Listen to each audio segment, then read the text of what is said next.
So welcome everyone, welcome to Healing Beauty. This is the place to empower your feminine heart in business, life and love. And today we're here with the wonderful Sarah Negus. Hi Sarah. Hi there Kelly, thank you for having me. So Sarah's going to be talking to us about success consciousness and the spiritual path to success, the spiritual nature of success. But before we get started, I just want to open up the circle and welcome everyone in.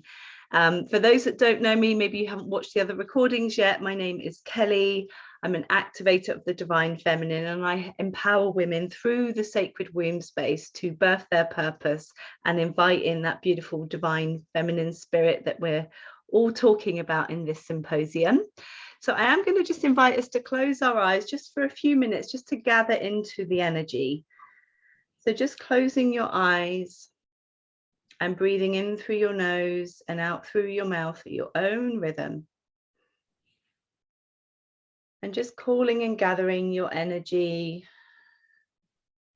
down into your body. So just really calling your energy away from work, family, life, situations, to-do lists. And it's almost like you're breathing your energy all the way down into your sitting bones. And just inviting your body to really relax in the chair where you're sitting. Perhaps inviting your back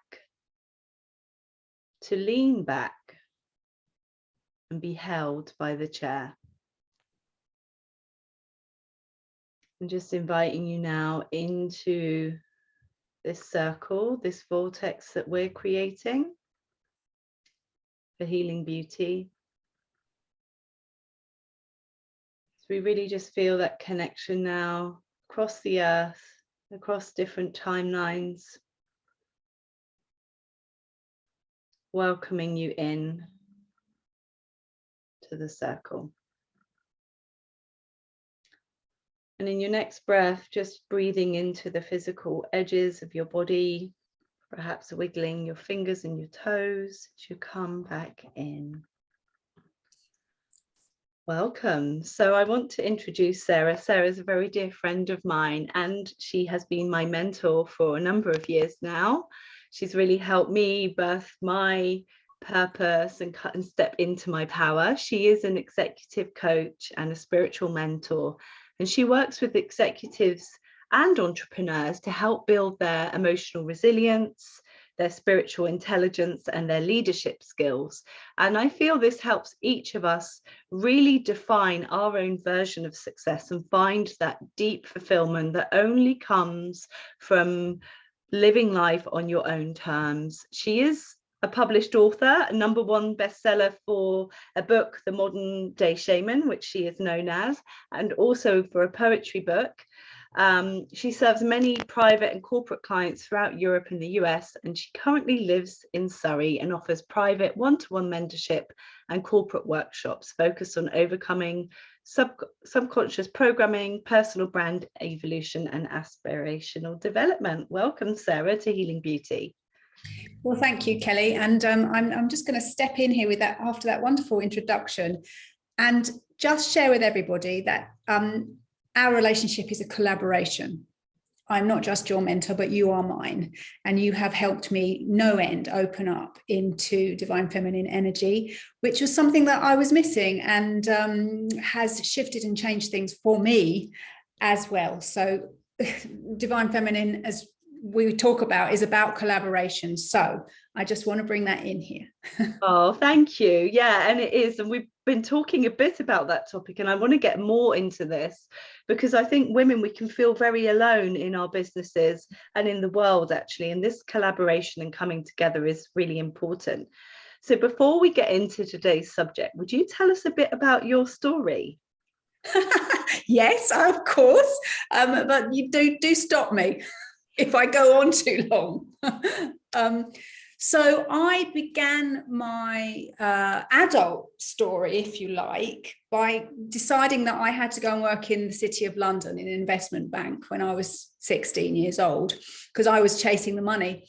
And from there, life kind of took me into different places. It wasn't that I was designing my life or desiring anything in my life apart from security and money, but I kind of got pushed and pulled. And I was completely ignoring my spiritual self. When I was little, I was always what my mother describes as strange, in that I can see through different dimensions right now at you and connect with you energetically without having to think about it. It just is something that is innate in me. By the time I was 21, I had a breakdown and had to leave the city because, you know, it didn't suit me. Doesn't suit many people. No. And there from then I kind of embarked on finding my family, my marriage, having a child, becoming serial entrepreneur, until I hit kind of my 30th birthday, which is documented with quite a lot of swearing in my book, looking in the mirror and saying, "Who are you?" And really, my actualization to where I am now, 24 years later, started then. And I dismantled my life. I found a spiritual teacher who I became apprenticed to for 15 years. I've traveled to Peru. And the ancient art of shamanism, this kind of wonderful philosophy of discovering yourself in connection to others and the world and the universe, has been my saving grace, and something that I bring to the Western world now and marry with modern psychology. And obviously it's quite a different thing, particularly in corporate, to alter someone's state of consciousness with which to access a different perspective and become someone more than you are. But it works and I love it, and therefore the people that come to me to help them love it too. You know, it's that reciprocal thing. Brief. Yeah. Yeah, we can always get the book if we want to read the book. It's interesting. So tell us a bit about success consciousness then. What do you mean by that? That's something that I see lots of people talking about. For me, when I bring it into the mix, it is an alternative view of success. Now, we are taught in our society that success is based on fame, fortune, leadership, old style leadership, academic accolade. And these are external material ways of measuring the worth of a person. Now, obviously, they are things that are a tangible result of effort. But if that success has come through deep suffering or rejection of who you really are in order to fit into society or to fit into a cultural mold that has been given to you, I don't see it as spiritual success or success consciousness. I see it as a small fractal, a small piece of the whole. Now, success consciousness is about owning your own experience and your own being here. You know, no one will ever be you again. No one has ever been you before. And the fact that you are observing the world and the universe, feeling it, having ideas come through you, taking action upon that, you know, tasting things with your own senses. This, for me, is success consciousness. If you can lean into it, if you can really own yourself and love yourself. Now, I don't mean love yourself in terms of self-care and going to have your hair done or your nails done. Everyone loves that. But I mean that every moment you are bringing yourself into the question of what may you become through love. That's absolutely beautiful. I'm sure people watching can start to feel that. That feels like a new dimension, actually, that you're opening up. So then how can we lean more into this into it then, into the success consciousness? That's the $1 million question, and it's about, you know, it's everything I do. So I'm not talking here about bypassing our physical experience. Success consciousness is about embodying who you are and bringing it to the world. So it brings together the divine feminine principles and the divine masculine principles. Now, all of us as human beings have subconscious programs, I call them, or distortions, you know, where the energy has kind of come away from love and been layered upon lived experience from immature emotional states, usually in childhood. So we learn, particularly before the age of 7, you know, when our minds are, you know, a sponge of experience, but we are programmed completely to survive. This is where we build our belief system. And our belief system back then when we're small is most of the time, even if we're told we're beautiful, even if we're told we're special, most of the time our experiences prove to us that we are not. So we have a strong belief, and I say we, I'm one, us, you, I'm talking about the third person here. There's a strong belief imprinted in us that we have to give parts of ourselves in order to be worthy of living. But ultimately, we are worthy of living because we are experiencing ourselves embodied. And that is the biggest gift that we can give to our cultural consciousness, to the greater consciousness. You know, our thoughts and the frequency of our thoughts matter. I mean, it's very difficult nowadays to particularly with what's going on in our world, to stay in a place of presence when we're being pulled and pushed by the media and the awful things and the traumatic things that we see every day and every night happening to other people. So staying present with how that evokes feeling or emotion in you is how we step into success consciousness. So for instance, I mean, we have war in Europe for the first time in a long time. I mean, I don't know about you, but it certainly triggered me into tears of desperation. I can't do that much about it as an individual. That also made me frustrated because I do like to control a situation. You know, let's put my hand up here. But all I could control was my own response, and it evoked in me a curiosity of what was at war within me. How could I hold my own sovereignty more strongly? What parts of me were dictating a certain way of life to myself that were not true to my spiritual essence? And it has been an exploration and a time of growth for me personally because of what's happening in our external life. Now, that is me, I'm hoping, demonstrating how to embody success consciousness. You're not going to have it. You're not perfect. You're imperfect. And that's the beauty of us all, is that there's always something more to find out and to learn. Yeah, wow, this is really insightful. And I am feeling probably some people watching are like, it feels like, how can we get into that? Like, what are the principles or processes that you take your clients through in order to get to that state where they can be with themselves and really love and accept themselves in this deep way that you're explaining? Well, everybody's unique, but there is a kind of a framework that I know works, which is to come into desire. What do you desire for your life? What do you desire to be the imprint? You know, our thoughts imprint the collective consciousness. Our actions imprint the collective consciousness. What do you want to leave as a legacy from now?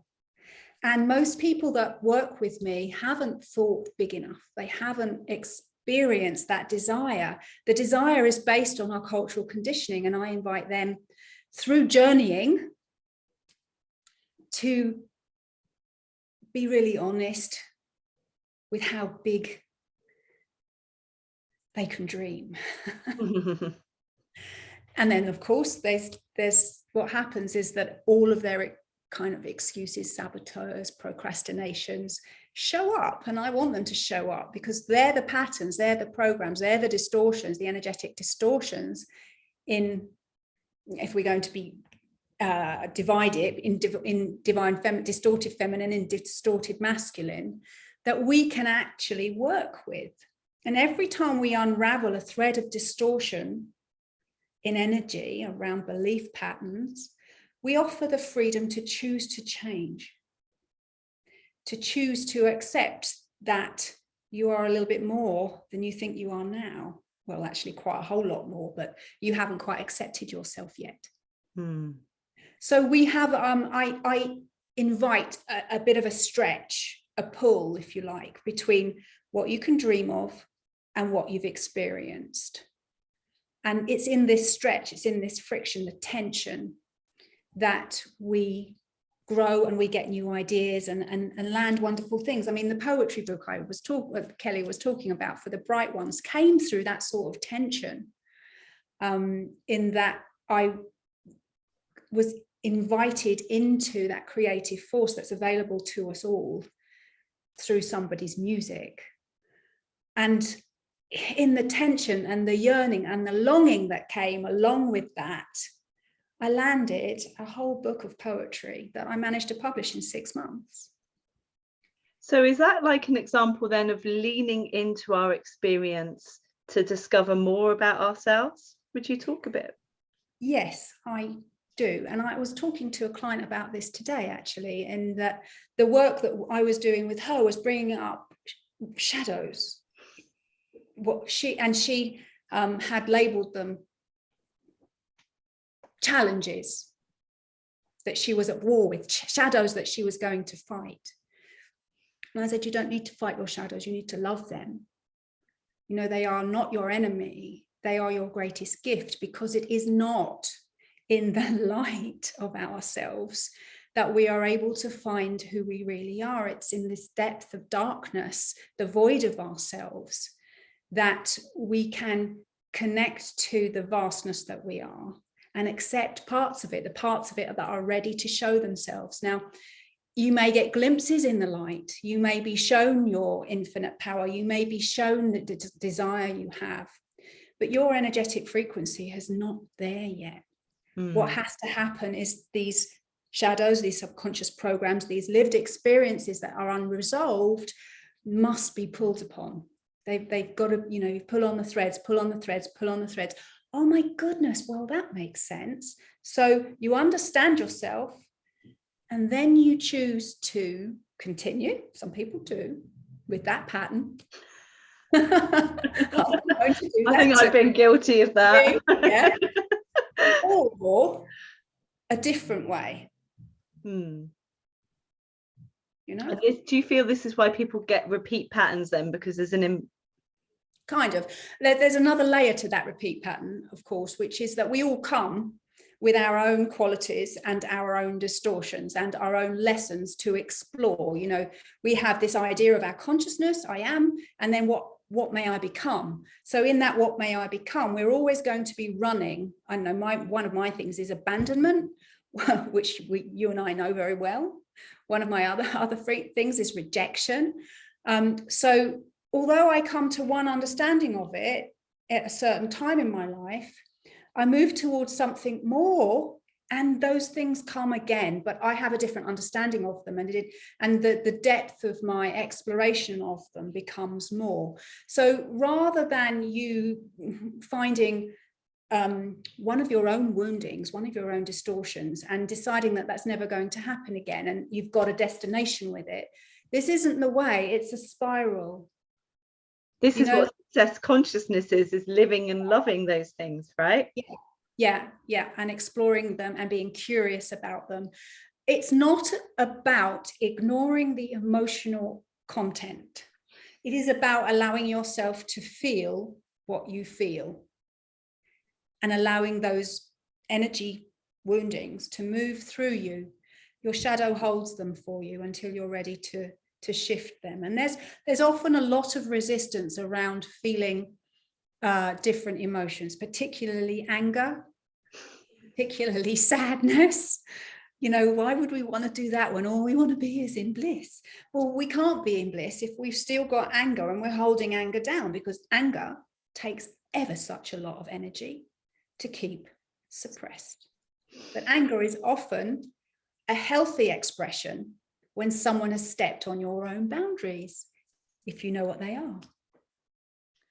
So what would you say to those that are watching that feel they've got some skeletons in the closet, some heavy emotions, some shadow, and, you know, they're frightened of it, or they think it's too big, or they don't know how to handle it? That's a really good question. And of course, I'm used to this work, and anyone working with me for any length of time is used to it as well. The thing is, the shadows in your closet are probably in disguise. They're probably wearing the most beautiful ball gown or a wonderful tuxedo. Take off their clothes. Let's get a look at the bones of it. And they may well frighten you, but that fear is not part of your survival mechanism really anymore. It's a fear of the unknown. It's a fear of you being as wonderful as you can be. And it won't kill you. You might cry a bit, but you might laugh uncontrollably. But I tell you what, you will release a whole lot of energy out of that closet that you've closed up and are ignoring, so that you can live more fully. Yeah, so then what is available to us on the other side from your experience with working through this in your life and with clients? What kind of things, outcomes and results can they expect when they go through this process into success consciousness? Well, firstly, they'll receive and experience intangible benefits. There'll be the feeling of more energy, the feeling that they are no longer trapped or stuck, excitement for the future, getting really curious about where they're going. The whole of their life will shift and change. The way they communicate in their close relationships and in their not so close relationships is improved, because they start to speak from the adult rather than any sort of wounded experience of themselves in the past. The patterns that are not helpful shift and change. And then because of that, and I'll give you examples from my own client bank, if you like, but they're entrepreneurs or corporates. So the tangible benefits are usually to do with money. And, you know, a doubling of income from $500,000 to 7 figures in a year. I had one client in corporate that landed a $500 million deal when he'd been really stuck. More clients that they love. These are the kind of tangible benefits. I had another client that was looking for a home and was going around in circles and circles and circles, couldn't actually find a home. We stopped looking, we leant back. We had a game of it. We built a bigger vision than the one she had. And she's actually now living pretty much in the photograph that she cut out as her dream home. And that, once she'd done that and we'd done the energetic work around, I don't deserve it, it's unreasonable to think that I could have this, she got it within 6 weeks. Wow, that's amazing. The intangibles bring tangibles external, but it starts here rather than it being like a success materialism that is empty here. So I understand. Yeah. So rather than accolades for accolades' sake, it's actually, yeah. And I wanted to say, like, I think we can undervalue the intangibles sometime because we're used to an externally focused world on accolades. But some of, you know, I know from working with you, that sense of inner peace or being okay with self is priceless compared to any of these external accolades. Yeah, and when we are internally full, the external lands. When we are internally empty and we are searching for the external, we continually search, and it becomes an addiction, and it's a trauma response. And that's when we have to address the subconscious program around the trauma, around the wounding. And this is where things shift and change. You know, my dad, bless him, used to say, you can't make an omelette without breaking some eggs. So I kind of have an idea that if we're coming up against challenge, we know we're on the edge. We're about to expand. So, okay, let's see if we can change our thought patterns or our energy around this challenge and embrace it as an opportunity. And let's go with this. Let's see what's here for us. Yeah, so back to what you said at the beginning, almost leaning into it instead of running away from it. Yeah. Oh, these are really, really good new dimension and possibility that you're opening up for people in this talk. So thank you. What do you see as what do people rub against? What are the challenges, I guess they would say, when they're trying to get into this process? What are the things that might be happening that it's a sign that they need to start looking at this more deeply? They are in a cycle of external validation. You know, that they're chasing the pound note or the dollar note. They're looking for the next promotion or the next deal or the next idea, but never really feeling fulfilled. That the meaning of their lives is kind of like, but they're fueled by this. It's a hamster wheel of okay, well, I'm feeling good now. It's because I've got my energy in it. But now I've got that deal, or I've got that amount that's coming into my bank account. I'm really tired now. I'm going to just stop because I'm burnt out. But now I've got another lot of energy. Here we go, and here we go. And there is an ebb and flow to energy. For every expansion, there will be an integration period. But you guys who are watching will know, and you'll recognize yourself if you know that you're chasing external validation, if you're looking for the next promotion, the next level of income, the next deal, the next relationship, a bigger home, and yet you still feel empty within you, or you feel stuck in a pattern that you can't change. This is where I invite you to sit back and ask yourself, what am I really wanting to leave? What do I want to make an imprint and an impact with? And if that is, I want to be happy in myself and show the people around me that happiness is something that we choose and we live, then that's your own version of success consciousness. It doesn't need to be connected to anything other than you. I have a close family member, my sister, and her idea, I was talking to her about this at the weekend, and she gets triggered quite a lot when I do this sort of stuff. Everybody kind of, Sarah's off. But you know, Rachel, what is it that success means to you? And she had to really think about it. And she did come back in the end and say, I want to be a good person. And I said, okay, I hear you. What does that mean?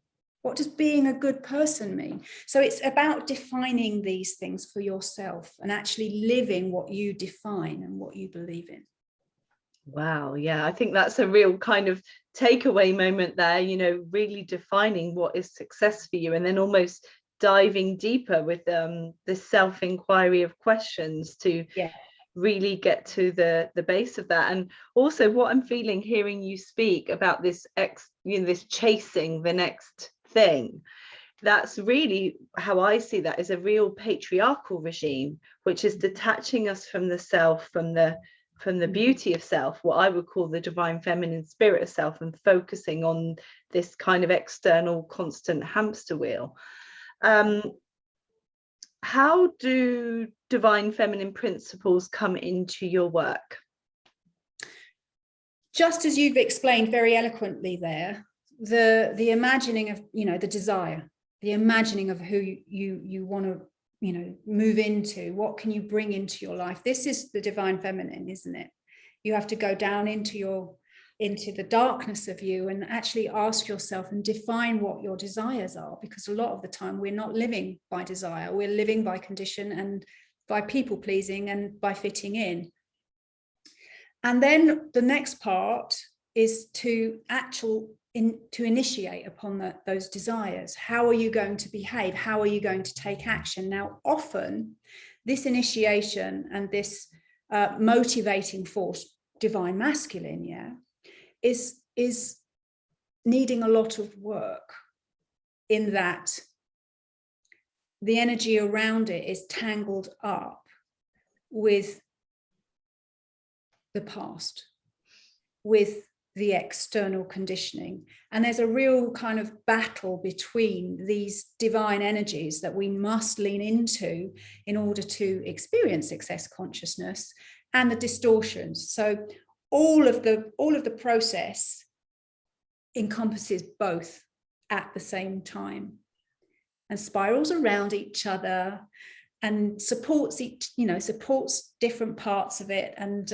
whenever we find one new distortion, perhaps in feminine energy, I don't know, of comparison or something, then we'll definitely find a corresponding distortion in the masculine.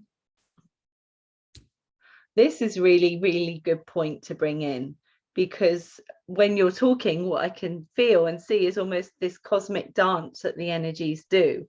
And so it's not about blaming or controlling. It's like you said, there's one in the other, about working and dancing with them both. Yeah. One of the journeys that often comes through when I am inviting my clients to kind of have a little look at this divine feminine, divine masculine energy. In fact, I did it with a male client last Friday, is to invite the energies to come through in a dance, in a tango. Actually, it's a very powerful masculine dance where the woman must surrender to the lead of the man, but the woman is full of desire for something of beauty to come between them. And this journey is really very powerful. It's come through 3 times with 3 different people. And the divine feminine is kind of like, come on. But she then is led.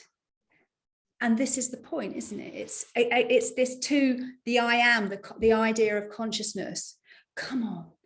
And then the idea of what may I become? Let me show you. Ooh. And all of this. That's beautiful. What is the best resource for people that want to dive deeper with you, Sarah? How can they find out more about you? How can they, dive deeper? Well, you can find me on Facebook, Sarah Negus, or on LinkedIn or on Instagram. But if you go to my website, you will find my first book, Modern Day Shaman, which I have here because I'm going to show you. Yeah.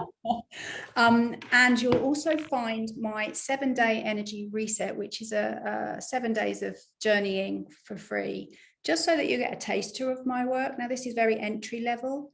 If you want to find out more about me, then feel free to email me on sarah@sarahnegus.com. Beautiful. Thank you. Well, we're going to put all the links in as well. So we'll put your website in, and people can follow you and get in touch with you. So I want to open it up for questions now, if you're up for that, Sarah. Yeah, absolutely. So have you got any questions, or also any comments on what this has brought up for you? How are you feeling? What questions have you got for Sarah? You can just type them in the chat, please. And I'm just going to have a look on Facebook, and my phone will make a noise as soon as I join in, but then I can turn it down. Okay. So please just come and have a look. So please just let us know.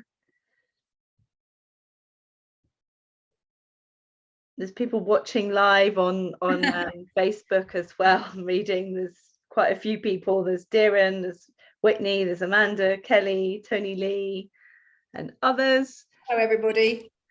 Let us know in the comments. I can see the comments on Facebook as well. What questions you have for Sarah about this topic, or maybe something else, a related topic, and also just how you've received this. What has this brought up for you? How are you feeling? I know for me, it's brought up a different way of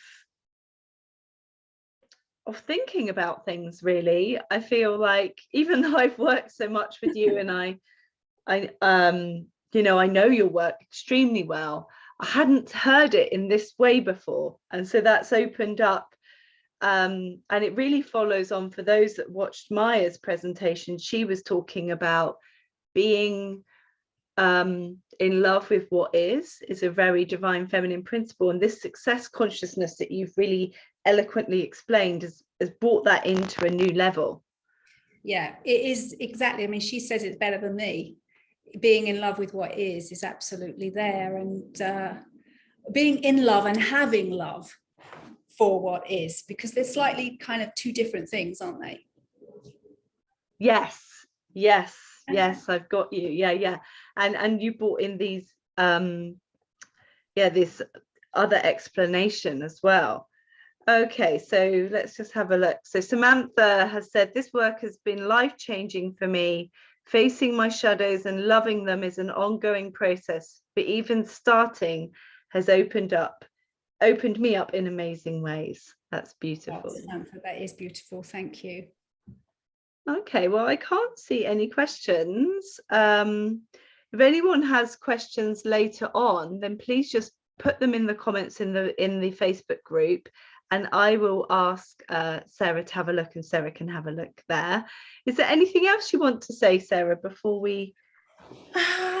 Well, no, not really. I mean, I think you've asked me very generous questions, Kelly, and the answers have made me think as well at the same time. So if any of you watching have got questions, or have perhaps what I've said has evoked resistance in you, usually it does. That's the thing that I managed to do.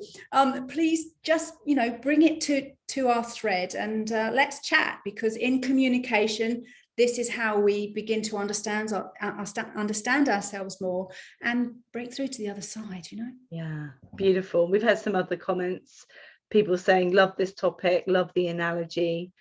So yeah, lots of love being sent. So thank you so much, everyone. Thank you, everyone, for watching. Tomorrow is the 12th. So that's Tuesday 12th at 8 p.m. European time. We have Akara talking about sexual healing and the path of the priestess. So please tune in for that, and make sure that you watch everyone else.